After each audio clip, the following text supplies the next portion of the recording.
Back here for another segment of Coaches Club, joined by Rett McGibbon, 3-3 men's hockey coach. How's it going? Good, good. You guys made regionals this year. Last time we talked, we were like taking it one game at a time. That's right. So what's really propelled you guys to get to regionals so far this year? I think the big thing was that we had two huge wins against CNU that was ranked 7th at the time. We beat them 6-3, and then we beat them 3-0. So, to shut out a top 10 team and then beat them pretty handily 6-3 looked really good on us. And, our last 9 games, I think, were 9-2 or 9-1-1 with an overtime loss. So, I was talking to the head regional guy, and he said, "You guys have been on fire here lately." Yeah. And I kind of sat back and thought for a second. It's like, yeah, we have. We've had a really good last 10, 12 games, so that really helped us out. You got Vanderbilt. Have you guys done any preparation going into it, or it's just like, No, we've kind of done our homework a little bit. We know that they have a forward that can put the puck in the back of the net.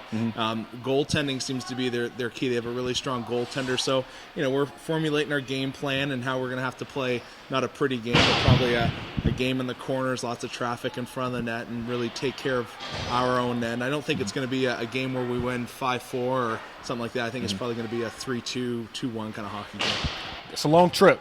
Yeah. So what are you most looking forward to? What is it, 13-hour drive, 10-hour drive? Going down to Orlando. It says 10.5 on Google Maps, but when you go on a bus, it's going to be longer. So, it's a good experience for us. I was thinking, at the beginning of this year, I thought next year would be the year we started to make a push for regionals. So to be there a year early, in my mind, is a huge success for our team, win or lose, whatever happens against Vanderbilt. So, that's the big thing going into it. We talked about a few guys before, but who have been like some key guys that's really pushed you guys to get to regionals so far this year? Pat Cormac's been huge. We had him come onto our team from injury, and he was spending time with D2 on December 5th. He joined us and played against ECU. So he's really solidified the goaltending position for us. He's been absolutely fantastic.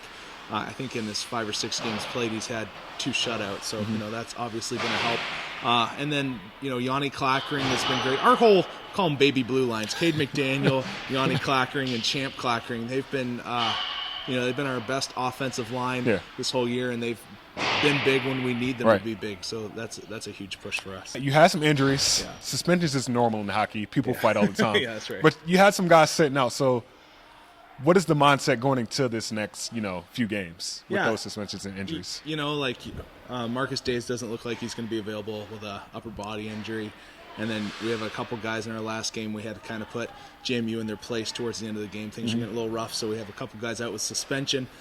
So it's really going to have to be – we're really at 3 lines right now. We don't even have a 4th line. So we're going to have to just – each line's going to have to play their best. It's going to have to be short shifts, on and off, quick, and really just kind of – I don't want to say – kind of hold our energy and stay back and play conservative for the second game. We need to go all out because if you're going to play conservative in the first game, you're probably not going to get to the second one. So it's going to be a battle, a hard 60 minutes of hard work for those guys. But the way we've been conditioning them throughout the year, I think they'll be up for it. Well, Rhett, we wish you the best of luck down there. Those guys will surely get to know each other on that 10-hour bus ride. But that's right. For Rhett, I'm Gabe for the Liberty Flame Sports Network signing off.